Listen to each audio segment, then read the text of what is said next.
मेरे पे already FIR के लिए बोल दिया गया है, अच्छी खासी एफआईआर होंगी।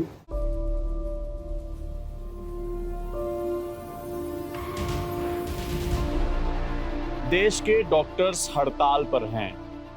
एक एग्जाम होता है FMGE, जो कि वो लोग देते हैं जो विदेशों में जाकर डॉक्टरी पढ़कर आए हैं। इस बार का जो एग्जाम हुआ उसमें बहुत ज्यादा इरेगुलरिटीज थी। आपने वीडियो बेस्ड क्वेश्चन एक स्क्रीनिंग एग्जाम में दिए हैं सर, आपने आज तक नीट पीजी में नहीं पूछा सर, आपने आज तक INI सेट एम्स वाले एग्जाम में नहीं पूछा, तो कैसे आपने स्क्रीनिंग एग्जाम में पूछ लिया? जैसे बाकी पेपरों में आंसर की दी जाती है, आप इस पेपर में क्यों नहीं दे रहे हो? बहुत सारे बच्चे ऐसे हैं जो ड्यूरिंग एग्जाम बेहोश हो गए हैं सर, जिनके माँ बाप खेत बेचते हैं, घर गिरवी रखते हैं, लोन लेते हैं, उनकी पूरी लाइफ चले जाती है। बिकॉज जब इंडिया में बच्चा वापस आता है वो सिर्फ एक 12th पास कंसीडर किया जाता है। कोई फर्स्ट टाइम एग्जाम देता है, अगर फर्स्ट अटेम्प्ट, तो वो जल्दी पास हो जाता है। रिपीटर्स में क्या है कि इन्होंने रिपीटर्स को बार बार एक ही नंबर पे लाइक 148, 149, 145 पे ऐसे ही करते रहते हैं। जैसे रशिया के डॉक्टर नहीं चाहिए, रशिया का S-400 इनको चाहिए।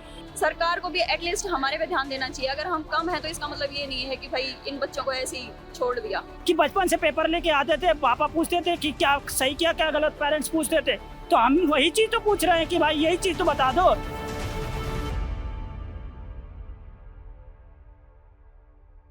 एक एग्जाम होता है FMGE, foreign medical graduate exam, जो कि वो लोग देते हैं जो विदेशों में जाकर डॉक्टरी पढ़कर आए हैं। तो विदेशों में डॉक्टरी पढ़ते हैं, MBBS कंप्लीट करते हैं, तो इंडिया जब आते हैं तो उनको एक एग्जाम क्लियर करना रहता है। NBEMS नाम की संस्था है, national board of exams for medical sciences, जो कि इसको कंडक्ट करवाती है। यूनियन हेल्थ मिनिस्ट्री के अंडर आती है। जगत प्रकाश नड्डा जो हेल्थ मिनिस्टर हैं, उनकी ये मिनिस्ट्री है। तो ये जो छात्र हैं, जून में इन्होंने एग्जाम दिया, उसमें से 40,000 के करीब बच्चे एग्जाम देते हैं। 40,000 के करीब जो डॉक्टर्स बाहर से MBBS करके आए हैं वो पेपर देते हैं, लेकिन इस बार पास हुए हैं सिर्फ 12.28% ही। यहाँ जो लोगों का कहना है वो ये है कि एग्जाम टफ आया था, एग्जाम में पैटर्न को चेंज किया गया था बिना बताए, एग्जाम में वीडियो बेस्ड क्वेश्चंस डाले गए थे 25 से ज्यादा, जो कि इससे पहले कभी होता नहीं था। साल में 2 बार होता है एग्जाम। तो उसके बाद से इनकी मांग ये है कि जो FMG में जो वीडियो बेस्ड क्वेश्चन से पहले तो उसका कंपनसेशन मार्क्स उनको दिया जाए। इरेगुलरिटीज जो हुई थी उसकी जो ट्रांसपेरेंसी है, उसकी जो अकाउंटेबिलिटी है वो तय की जाए। और ये इकलौता मेरे ख्याल से देश का एग्जाम होगा, और भी हम लोगों से बात करेंगे, जिसकी ना तो आंसर की दी जाती है, ना क्वेश्चन पेपर दिया जाता है, ना आप उसको रीचेक करा सकते हैं। यानी पेपर देने के बाद एग्जाम सेंटर से जब छात्र बाहर निकलता है तो उसके पास कुछ दिखाने के लिए नहीं है कि मेरा ये क्वेश्चन आया था, या उसके पास ये भी सुविधा नहीं है कि वो एग्जाम को जो है अपनी आंसर शीट को रीचेक करा सके। गौतम नगर के महाराजा रणजीत सिंह पार्क में हम लोग मौजूद हैं। ये पूरा स्टेज जो है पिछले 8 दिन से लगा हुआ है। यहाँ पर डॉक्टर्स वो हैं जो कि भूख हड़ताल पर हैं। यहाँ वो डॉक्टर्स हैं जिन्होंने इस बार एग्जाम दिया था, वो यहाँ पर धरने पर हैं। यहाँ पे वो डॉक्टर्स हैं जो कि पिछले कई सालों से अटेम्प्ट दे रहे हैं, वो धरने पर हैं। ये पूरा इलाका वो है जो कि FMG की कोचिंग के बच्चे यहाँ पर रहते हैं, यहीं पर पढ़ाई करते हैं। दिन भर पढ़ाई चल रही है, शाम को धरना हो रहा है, क्लासेस के बीच में धरना हो रहा है, लंच ब्रेक्स में धरना हो रहा है। मांग सिर्फ इतनी है कि जो FMGE जून का जो एग्जाम हुआ था उसमें जो इरेगुलरिटीज हैं, अनियमितताएं हैं, उसको सुधारा जाए, और ये जो छात्र जो कि 6-6 साल लगाकर डॉक्टरी पढ़कर आए हैं उनको स्क्रीनिंग पेपर उनका पास हो सके, जो पैटर्न बदला गया था उसमें सुधार की जाए। हम यहाँ पर मौजूद डॉक्टर से बात करेंगे और आपको सिलसिलेवार तरीके से इस वीडियो में आप जानेंगे कि FMG होता क्या है, उनकी मांगे क्या हैं, ये कौन लोग हैं जो बाहर डॉक्टरी पढ़ने जाते हैं, क्यों जाते हैं, क्या इंडिया में ऐसी सुविधा नहीं है, और अगर कोई बाहर से पढ़कर आ रहा है तो उसको यहाँ पर प्रैक्टिस करने में इतना समय क्यों लगता है। देखिए खबर गांव की ये रिपोर्ट। NBMS ने जो बातें की हैं, मैं खुद भी गया हूँ, मैं पूरी बातें सुन के आया हूँ। मेरा नाम डॉक्टर भगवान है और मैं FMG फैकल्टी हूँ। इस बार का जो एग्जाम हुआ उसमें बहुत ज़्यादा इरेगुलरिटीज थी। अगर पेपर के लेवल की मैं बात करूँ तो ऑलमोस्ट 65 क्वेश्चन ऐसे थे, जैसे 38 क्वेश्चन थे थ्योरेटिकल ऐसे थे जो DM और MCH लेवल के थे, वो MBBS लेवल के नहीं थे। स्क्रीनिंग एग्जाम का मतलब होता है you are asking basic questions. आपने बेसिक नहीं सर, आपने तो पोस्ट PG एग्जाम के क्वेश्चन पूछ लिए। और सबसे इंपॉर्टेंट जो बच्चों के लिए ट्रॉमेटिक रहा, नाइटमेयर रहा, वो थे वीडियो बेस्ड क्वेश्चन। पहली बार आपने बिना किसी इंटीमेशन के आपने वीडियो बेस्ड क्वेश्चन एक स्क्रीनिंग एग्जाम में दिए हैं सर। आपने आज तक नीट PG में नहीं पूछा सर, आपने आज तक INI सेट एम्स वाले एग्जाम में नहीं पूछा, तो कैसे आपने स्क्रीनिंग एग्जाम में पूछ लिया। बच्चा जब एग्जाम गया, जैसे वो बाहर निकला, ही वाज इन टेरर कि यार मेरे साथ हुआ क्या है, क्या हो गया है, ये तो मैंने कभी पढ़ा ही नहीं, कभी सोचा ही नहीं सर। सो और टेम्परेचर आप देखोगे 50 डिग्री सेल्सियस, नोएडा सेंटर की मैं बात कर रहा हूँ, आई वाज देयर पर्सनली। बहुत सारे बच्चे ऐसे हैं जो ड्यूरिंग एग्जाम बेहोश हो गए हैं सर। तो आप बताइए, इतनी बड़ी इरेगुलरिटीज के बाद हमारा कंपनसेशन मांगना सही है? नहीं, बिल्कुल सही है सर। आपका एग्जाम का लेवल बहुत टफ था, एग्जाम में बहुत ज्यादा इरेगुलरिटीज थी, और सबसे इंपॉर्टेंट बात ट्रांसपेरेंसी जो हमें चाहिए कि हमने क्या मार्क किया है, बच्चे ने क्या मार्क किया है, आपका सही आंसर क्या है, क्या क्वेश्चन है, ये बहुत जरूरी है। क्योंकि सारे बच्चों को ऐसा लगता है कि सर जो पासिंग मार्क्स है वो 150 नहीं, आप थोड़ा सा 170 के आसपास बच्चों को पास करें। और पर्सनली मुझे भी लगता है, मेरा पर्सनल ओपिनियन है, अगर ऐसा नहीं है तो क्यों आप हमें अपनी आंसर की देने से मना कर रहे हैं सर? वाई? अगर आप मुझसे कोई एक्सप्लेनेशन मांग रहे हैं कि भाई एक्सप्लेनेशन दो, अगर मैं सही हूं तो मुझे कोई प्रॉब्लम ही नहीं है ना एक्सप्लेनेशन देने में, बट अगर मैं गलत हूं तो मैं कहूंगा नहीं भाई मैं नहीं देने वाला हूं। आप कौन हो? आपको हम 6195 रुपए एक बच्चा एफएमजी बच्चा पे करता है सर, उसका हक है ये जानने का कि उसने क्या आंसर मार्क किया है। आप नीट यूजी उठा लो, हर एक एग्जाम में आपको आंसर की मिलती है, आपकी ओएमआर सीट मिलती है, तो ये तो ऑनलाइन एग्जाम है सर। ऐसा ही एक एग्जाम होता है इंश्योरेंस मेडिकल ऑफिसर का, वो भी टीसीएस कराता है, सेम बे से फॉर्म भरा जाता है, सेम बे से एग्जाम होता है, सेम बिल्कुल पैटर्न, आपको पता ही नहीं चलेगा कि आप आईओ में एग्जाम दे रहे हो या एफएमजी दे रहे हो। उसमें फोर्थ डे आपको वो ये लोग ये भेज देते हैं कि आपने क्या आंसर मार्क किया है, हमारा आंसर क्या है, आपको -1 नंबर मिला है, आपको कितने नंबर मिले, तो फिर एफएमजी में क्यों नहीं हो सकता सर? तो मैंने किर्गिस्तान से अपना एमबीबीएस क्लियर किया। मेरे एक डाउट है इंडियन गवर्नमेंट को लेके। पिछले कई सालों से हिंदुस्तान की सरकार जो इंडिया में बच्चे पास करते हैं, एमबीबीएस करते हैं प्राइवेट मेडिकल कॉलेज से, उनको लिए एग्जिट एग्ज़ाम लाना चाह रही है जो कि नेक्स्ट टर्म से आना चाह रहा है। बट क्योंकि इंडिया में प्राइवेट कॉलेजेस का बहुत ज़्यादा मोनोपोली है, वो इस एग्ज़ाम को नहीं लाने दे रहे। क्या हम जो बाहर के मेडिकल कॉलेज, जो प्राइवेट मेडिकल कॉलेज से पढ़ के आ रहे हैं, हमारा अगर एग्ज़ाम देना ज़रूरी है, तो क्या हिंदुस्तान में जो बच्चे प्राइवेट मेडिकल कॉलेज में पढ़ रहे हैं उनका एग्ज़ाम देना ज़रूरी नहीं है? हर साल कई ऐसे मेडिकल कॉलेजेस हैं इंडिया में प्राइवेट जो ब्लॉक लिस्ट किए जाते हैं, अच्छी सुविधाएँ नहीं हैं, अच्छा इंफ्रास्ट्रक्चर नहीं है। यहाँ कई सालों से मैं देखते आ रहा हूँ सर, कई ऐसे बच्चे हैं जिनका लगातार एक 144, 146, 148 ऐसे कॉन्जिक्यूटिव मार्क्स कैसे आ सकते हैं किसी बच्चे के? या तो वो बच्चा पढ़ा नहीं तो उसके 100 से भी नीचे आने चाहिए, और अगर वो पढ़ रहा है तो उसके अबाव 150 आने चाहिए। बट इन चीज़ों पे सालों से, मतलब आज इतना बड़ा स्ट्राइक इतने सालों पे हो रहा है, क्यों? क्योंकि हर साल बच्चे धीरे धीरे अब्रॉड जाने वाले बढ़ रहे हैं। अब जाके थोड़ी तादाद बढ़ी है, कर कितनी बड़ी स्ट्राइक हो पा रही है, वरना आज से कुछ सालों पहले जब हिंदुस्तान के लोगों को पता भी नहीं था एफएमजी, तब से ये सारी चीज़ें चले आ रही हैं और बच्चे फेस करते आ रहे हैं। कई बच्चे हैं जो जिनके माँ बाप खेत बेचते हैं, घर गिरवी रखते हैं, लोन लेते हैं, उनकी पूरी लाइफ चले जाती है। बिकॉज जब इंडिया में बच्चा वापस आता है वो सिर्फ एक 12th पास कंसिडर किया जाता है, अनटिल अनलेस वो एग्ज़ाम पास ना कर पाए। तो ये एक टोटली बायस तरीका है जो स्टूडेंट्स का ट्रीटमेंट हुआ जा रहा है, और हमारी मांगे कुछ अलग नहीं है। जैसे बाकी पेपरों में आंसर की दी जाती है, आप इस पेपर में क्यों नहीं दे रहे हो? आपको प्रॉब्लम क्या है? आप बोलते हो हम कोर्ट से बाउंडेड हैं, तो आप भी तो एक गवर्नमेंट बॉडी हो ना, you can remove that. But उस पर एनएमसी कभी बात ही नहीं करती है। आज भी एनबी का वही कहना है कि हम क्वेश्चंस डिस्क्लोज नहीं करेंगे। जब बच्चा पेपर देने जाता है तो एक फॉर्म साइन करवाया जाता है बच्चे से, नॉन डिस्क्लोजर फॉर्म, कि वो बच्चा अगर बाहर क्वेश्चन डिस्कस भी करता है तो दैट्स अगेंस्ट लॉ। यहाँ बैठ जाऊँ, चेकअप तो नहीं हो जाएगा मेरा? नहीं। जी बताएं। एक्चुअली हम सब डॉक्टर्स हैं और रोटेशनल में चलता है। जो डॉक्टर ड्यूटी पे जाता है वो फिर आके यहाँ पे अपनी ड्यूटीज़ देता है। वहाँ पे पैसों वाली ड्यूटी, यहाँ पे प्रोटेक्शन वाली और प्रोटेस्टर को, और जो लोकल्स हैं उनके लिए ड्यूटी है। तो आप लोग भी क्या एफएमजी पास करने के बाद डॉक्टर यहाँ पर प्रैक्टिस करते हैं? एफएमजी हमने 2024 में कंप्लीट की थी, पास किया था, फिर इंटर्नशिप करी है हमने, फिर उसके बाद हम जेआरशिप कर रहे हैं अभी। तो ये भी भाई इन्होंने तो जेआरशिप कर ली है। कहाँ प्रैक्टिस करते हैं आप? अभी हॉस्पिटल का नाम नहीं बता सकते क्योंकि माहौल खराब है थोड़ा, ठीक है। तो अभी जेआरशिप चल रही है, गवर्नमेंट हॉस्पिटल है दिल्ली का। हाँ, और ये जो मेडिसिन वगैरह हैं ये फंडेड नहीं है किसी की भी। कोई भी एफएमजी है या फिर किसी के पेरेंट्स हैं तो वो प्रोवाइड करवा रहे हैं। हम डॉक्टर्स हैं तो हम अपनी तरफ से प्रोवाइड करवा रहे हैं। तो जैसे ये मोस्टली मेडिसिन ये है कि जैसे हाइपरटेंशन हो गया, डायबिटीज मेलाइटिस हो गया, उनसे रिलेटेड है, कोई डर्मा से रिलेटेड प्रॉब्लम है। बता रहे हैं कि जैसे बाहर से अगर कोई लोकल बंदा भी यहाँ पे आना चाह रहे हैं तो वो भी अपना चेकअप करा सकते हैं। उनका मेडिसिन जा रही है और वो ले भी रहे हैं मेडिसिन, टाइम टू टाइम आ रहे हैं। हाइपरटेंशन के भी आए, डायबिटीज़ के भी आए और इवन स्किन के भी आए, किसी की फंगल इन्फेक्शन है, किसी को एलोपेशिया है, तो बहुत से ट्रीटमेंट किए हैं हमने यहाँ पे। कोई फर्स्ट टाइम एग्जाम देता है अगर फर्स्ट अटेम्प्ट, तो वो जल्दी पास हो जाता है। रिपीटर्स में क्या है कि इन्होंने रिपीटर्स को बार बार एक ही नंबर पे लाइक 148, 149, 145 पे ऐसे ही करते रहते हैं। मतलब क्या हम इतने भी कैपेबल नहीं है कि हम मतलब अगर एक बार हम 148 ला सकते तो फिर दोबारा भी करें, चलो दोबारा भी मानते हैं 148 ला सकते, तो क्या तीसरी बार भी यही नंबर आएंगे? ऐसा नहीं, इतनी मेहनत हम नहीं करते क्या कि हम एक नंबर भी एक्स्ट्रा पा सके। तो हम यही कहते हैं कि ट्रांसपेरेंसी सबसे इम्पोर्टेंट है, ट्रांसपेरेंसी चाहिए। हमें पता तो चले एटलीस्ट कौन सा क्वेश्चन गलत किया हो या कौन से, क्योंकि इसमें पूरे 19 सब्जेक्ट होते हैं और हमें मतलब 6 महीने के अंदर 19 सब्जेक्ट पढ़ने रहते हैं, ठीक है। और हम पेपर देते हैं, हम मतलब कोचिंग में भी पढ़ते हैं, फिर क्वेश्चन पे भी लगाते हैं। हम एटलीस्ट कम से कम पर डे 200-300 क्वेश्चन लगा रहे हैं, फिर बार बार चीज़ें को रिवाइज कर रहे हैं, उसके बाद पेपर देते हैं। और सभी मतलब हम जब क्वेश्चन लगा रहे हैं तो उसमें अच्छे परसेंटेज बन रहे हैं।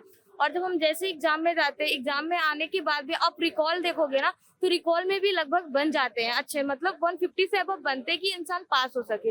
लेकिन जैसे ही रिजल्ट आता है फिर भाई 148, 149 ऐसे, मतलब क्या हम इतने भी कैपेबल है कि हम एक नंबर भी पढ़ा सके? इतना भी नहीं पढ़ते। इनका मिसकंसेप्शन है कि बाहर जो जाता है वो जाता है अमीर, अमीर नहीं जाता है, गरीब जाता है। जिसके पास 1 करोड़ या 1.5 करोड़ होगा वो इंडिया की मंत्रियों और नेताओं की जो कॉलेज है, विश्वविद्यालय, उनमें पढ़ेगा। और जो जिनके पास 25 से 30 लाख है, या लोन लेके या मैनेज करके या जमीन बेच के वो जाएंगे बाहर से MBBS करके। फिर उसको पता चलता है कि यहाँ तो इतना बड़ा दलदल है कि यार बंदा निकल ही नहीं रहा है। तो एक्चुअली गवर्नमेंट तो इसलिए कर रही है कि इंडिया का पैसा इंडिया में ही रहे। लेकिन मैं ये आपको बता रहा हूँ कि जब वही नेताओं के बेटे बेटी बीमार पड़ते हैं तो वो फॉरेन में क्यों जाते हैं इलाज करवाने? मतलब जैसे रशिया के डॉक्टर नहीं चाहिए, रशिया का S-400 इनको चाहिए। बढ़िया ऑपरेशन सिंदूर में बढ़िया उन्होंने कमाल किया था। तो रशिया के डॉक्टर को एक बार मैं तो एक और चीज़ बता रहा हूँ कि ये FMG के पढ़ते नहीं हैं, इतना होशियार नहीं होते हैं। आज दिल्ली की हॉस्पिटल में एम्स का मेन जो HOD है वो है अपने FMG। सफ्दरजंग, इंदुरा, LNJP, हर 20,000 प्लस FMG वर्क कर रहे हैं। यहाँ दिल्ली को पूरा संभाल रखा है। और बाकी कई हॉस्पिटल में कम पैसे में भी एडजस्ट कर लेते हैं FMG। तो हर जगह आप गवर्नमेंट हॉस्पिटल विजिट करोगे, आप पूछ लेना कि भैया आपने इंडिया से डिग्री की बाहर से, आपको फॉरेन ग्रेजुएट मिलेगा दिल्ली की हॉस्पिटल। और दूसरी चीज, राजस्थान MO की अभी वैकेंसी थी, अभी भर्ती आई थी 2021 की बात कर रहा हूँ, 90% FMG सिलेक्ट हुए। अभी हरियाणा MO का वैकेंसी आई थी, 90 या 70% FMG ग्रेजुएट हुए थे। तो इतना इन्होंने पेपर टफ किया है, तब जाके बंदे आगे कहीं अटक नहीं रहे हैं। अभी PG का पेपर है, टॉप 150 से 200 बंदे FMG मिलेंगे आपको। FMG टैलेंट नहीं है, ये झूठ है। आपको हर अच्छी अब मेरे दोस्त एक गुड़गांव में काम कर रहे हैं, रेडियोलॉजी जुटाई है। एक अंकल जी कल आए थे, उन्होंने बोला मेरा बेटा FMG की प्रिपरेशन कर रहा था, उससे FMG क्लियर नहीं हुआ। वीडियो भी है और मिले भी, आ जाएंगे तो आपको मिलाएंगे। उसने US असेंबली अमेरिका का जो पेपर है वो क्लियर करके आज अमेरिका में जॉब कर रहा है। US असेंबली क्लियर कर ली लेकिन FMG क्लियर नहीं कर पाया। तो पेपर का जो पैटर्न है बहुत हार्ड है, बहुत लेंथ है। तो ये एक अनोखी चीज़ है FMG के जो डॉक्टर्स हैं उनकी प्रोटेस्ट साइट पर। ये प्रोजेक्टर की स्क्रीन पीछे लगी हुई है और यहाँ पर एक प्रोजेक्टर भी वहाँ नीचे रखा है। और ये बता रहे हैं लोग यहाँ पर कि रोज़ शाम को यहाँ पे क्लासेस चलती हैं। दिल्ली में जो अलग अलग हॉस्पिटल्स में डॉक्टर प्रैक्टिस कर रहे हैं, सीनियर डॉक्टर्स हैं, वो यहाँ पर आते हैं और बच्चों को पढ़ाते हैं। बताइए जरा, पूरे प्रोटेस्ट क्लासेस हैं, बताएं। ये हमारी डेली अलग अलग सब्जेक्ट की क्लास है। जैसे आज का आपको दिखा रहा है कि आज की हमारी क्लासेस है, गायनी की क्लास है, डॉक्टर साक्षी अरोड़ा मैम का, जो बहुत बड़ी फैकल्टी है, शायद हिंदुस्तान के बहुत बड़े डॉक्टर हैं ये आज हमारी क्लास लेंगे। तो हमें ये पढ़ाते भी हैं, रेगुलर टीचर हैं हमारे, और ये हमें पढ़ाते हैं यहाँ के। अब सपोज करिए, कहानी छोटी सी है हमारे, आपका बच्चा होगा सर, बच्चा 3rd में गया होगा, 2nd में होगा, स्कूल का एग्जाम होता है, आपका बच्चा गया स्कूल में एग्जाम देने, स्कूल से एग्जाम दे के आता, आप जाते हो अपने बच्चे से पूछते हो कि बेटा तुमने क्या सही किया, क्या गलत किया। बच्चा आपको दिखाता होगा कि पापा मैंने ये सही किया, या मैंने मम्मी ये सही किया, ये गलत किया, ये मेरे को समझ में नहीं आया। बस वही तो हम भी चाह रहे हैं कि जो बचपन से सीखा है, और मुझे वही चीज़ है कि बचपन से पेपर लेके आते थे, पापा पूछते थे कि क्या सही किया क्या गलत, पेरेंट्स पूछते थे, तो हम वही चीज़ तो पूछ रहे हैं कि भाई यही चीज़ तो बता दो कि हम गलत कहाँ कर रहे हैं और सही कहाँ कर रहे हैं। कौन सा क्वेश्चन हमने मेडिसिन सही की कि हमारे साइकेट्री में क्वेश्चन कट गए, कि हमारे पीडीएम में क्वेश्चन कट गए। अरे जब पता ही नहीं होगा, इनको पता नहीं है कि इनके क्वेश्चन कहाँ कट रहे हैं, इन्होंने गलत कहाँ किया, तो सुधारेंगे कैसे गलती? जब 10 अटेम्प्ट क्यों हो जा रहा है, जब उनको पता ही नहीं है कि वो गलती का एक पीडीएफ फॉर्म में दे दिए कि हाँ ये फला इंसान पास है, फला इंसान पे फेल है, फला पास है, फला पे, इससे कैसे पता चलेगा उस इंसान की अपनी गलती? आपने 20 साल दिया एफएमजी के? हाँ मैंने इस साल दिया है अगर मैं आपसे कहूँ, अगर आपके पास हो, वो जो रिजल्ट आता है, जो पीडीएफ की आप बात कर रहे हैं, वो दिखा सकते हैं एक बार हमको? रिजल्ट जो पास फेल जो बताते हैं, या आपके पास हो, मैं आपको दिखा दूंगा रिजल्ट का पीडीएफ, जरा दीजिए। क्या नाम है आपका? आई एम डॉक्टर सर, मेरी पहचान यही है कि मैं डॉक्टर हूँ, ठीक है। एक ये जो चीज चलती है ना एफएमजी के बारे में, जब क्योंकि अब ये इस बार नहीं हुआ है, पहले भी इससे जो इरेगुलरिटीज की बात जो है आई हुई है, लोग कहते हैं कि इनके ये यहाँ का पेपर क्लियर नहीं कर पाते हैं, इसलिए बाहर जाते हैं पढ़ाई करने, इनको आता नहीं है। सर मैं यहाँ पे दिखा दूंगा 570 नंबर, 580 नंबर, ये भाई हैं हमारे, ये 514 नंबर, 500 नंबर, कैसे करे गवर्नमेंट के पास? इनका भाई का 720 में ऐसा नहीं है, मैं 514 571 ये नंबर क्या है लाके गया हूँ। 2019 में, ठीक है, ये नीट है, ये नीट है, नीट क्वालिफाई करके वो करना पड़ता है। हाँ बस यहाँ का पीडीएफ फॉर्म में आता है। तो ये है कि ना क्वेश्चन पेपर देते हैं, ना आंसर की देते हैं, ना रीचेक की सुविधा है आपके पास, तो आप अपना पेपर जो है क्वेश्चन भी क्लेम नहीं कर सकते कि वो क्वेश्चन गलत हो गया उनका, तो वो वही बताएंगे अच्छा मेरा क्वेश्चन ये गलत था, मैं तुम्हें 1 नंबर एक्स्ट्रा दे रहा हूँ। अभी जैसे क्योंकि आपको पता नहीं क्वेश्चन क्या था, आपको मतलब याद ही नहीं है ना उसके हिसाब से एग्जैक्ट क्वेश्चन क्या था। ये हमारा रिजल्ट आप बताओगे कौन बच्चा पास है कौन सा फेल है, ऐसा रिजल्ट आता है पीडीएफ में। ऐसे तो होता है कि 19 सब्जेक्ट का पीडीएफ है। नहीं, बच्चे का, हर बच्चे का इसमें कम से कम एक पेज में, हाँ बस रोल नंबर, स्कोर है 128 फेल, बस यही आता है हमारा रिजल्ट। 159 पास, फेल ही दिखाई दे रहा है। देखिए देख लो आप, इस बार का रिजल्ट है 169 पास, 149 फेल, 162। अच्छा ये भी कह रहे हैं लोग कि किसी का हर साल 149 मैं वो बता रहा हूँ, आप फॉर्म भरवाते हैं, कोई भी एग्जाम नहीं होगा पूरे हिंदुस्तान में कि जो फॉर्म भरवाता हो पिछला डिटेल क्यों मांगते हैं, क्या जरूरत है आपको? पिछला डिटेल माने कि आपका पिछला स्कोर क्या था, पिछला स्कोर क्या था? अगर, और हिंदुस्तान में आपको एक चीज और बता दूं, आश्चर्य की बात है, ये एकमात्र एग्जाम है जिसकी फीस हाईएस्ट है, फॉर्म भरने की फीस 7,000 रुपये, 6,6200 रुपये के आसपास। अगर 6,6200 रुपये लेने बोलते हैं कि पिछला डाटा कलेक्ट करने में आसानी होती है, तो भैया 7,000 ले किस चीज कर रहे हो?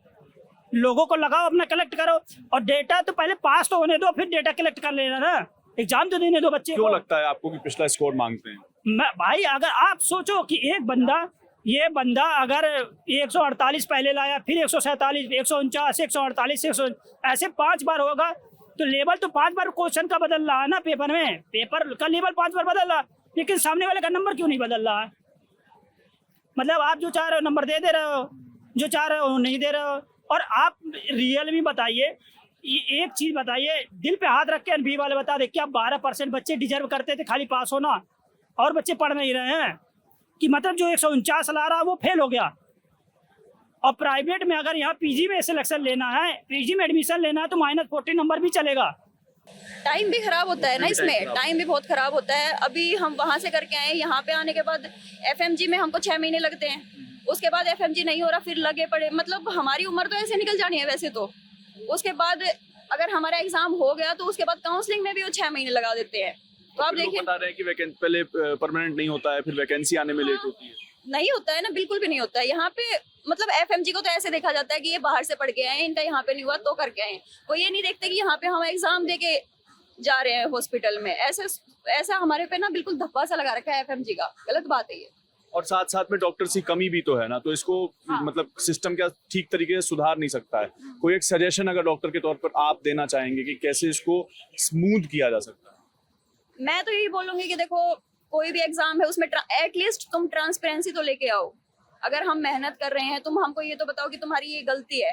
अगर मेरे 146 पे रुक रहे हैं, मेरे को ये पता होना चाहिए कि मैंने क्या गलत किया। 4 नंबर के ऐसे में क्या रह गई कि मेरे को पता तो चले इसमें कमी है, तो मैं अगली बार उस चीज में इम्प्रूवमेंट लेके आऊँ। तो बस यही बातें हैं कि सरकार को भी एटलीस्ट हमारे पे ध्यान देना चाहिए। अगर हम कम है तो इसका मतलब ये नहीं है कि भाई इन बच्चों को ऐसे ही छोड़ दिया, हम भी आपके ही बच्चे हैं। आपने सुना कि पिछले 8 दिन से जो फॉरेन मेडिकल ग्रेजुएट एग्जाम के जो डॉक्टर्स धरने पर बैठे थे, उनके मुद्दे क्या कुछ हैं। 27 अगस्त 2026 यानी आज के दिन ये जो पूरा कमिटी थी जो कि प्रोटेस्टर्स थे उनकी और NBEMS जो कि संस्था है national board of exams for medical sciences जो इस एग्ज़ाम को कंडक्ट करवाती है, उनकी एक मीटिंग हुई गौतम नगर में ही। उस मीटिंग के बाद कुछ सहमतियां बनी हैं। उन सहमतियों के बाद इस प्रोटेस्ट को फिलहाल कॉल ऑफ कर दिया गया है। डॉक्टर जसवंत जो भूख हड़ताल पर पिछले 8 दिन से बैठे थे, उन्होंने अपना अनशन भी तोड़ दिया है। जो मीटिंग है उसकी जो पूरा जो लेटर है आप अपनी स्क्रीन पर देख सकते हैं। मैं आपको बताता हूं कि उसमें क्या कुछ सहमतियां बनी हैं। इसमें NBEMS ने इस बात पर अग्री किया है कि अक्टूबर में एक एडिशनल एग्जाम करवाया जाएगा, अक्टूबर 2026 के अंत तक, यानी जो FMG जून में जो एग्जाम हुआ था उसके बाद एक एडिशनल एग्जाम भी जो एस्पिरेंट्स हैं, जो डॉक्टर्स हैं, वो दे सकते हैं ताकि उनके जो भी कॉम्पनसेशन मार्क्स की जो बातें थी वो सॉल्व हो सके। इसके अलावा ये कहा गया है कि डिफ़िकल्टी जो है क्वेश्चन पेपर की उसको रैशनलाइज कर दिया गया है और जो एग्ज़ाम की जो फीस थी, जो पिछली बार एग्ज़ाम की फ़ीस थी, उसको भी कम कर दिया गया है। इस वक्त तो एग्ज़ाम की फ़ीस 6,6200 के आसपास की है।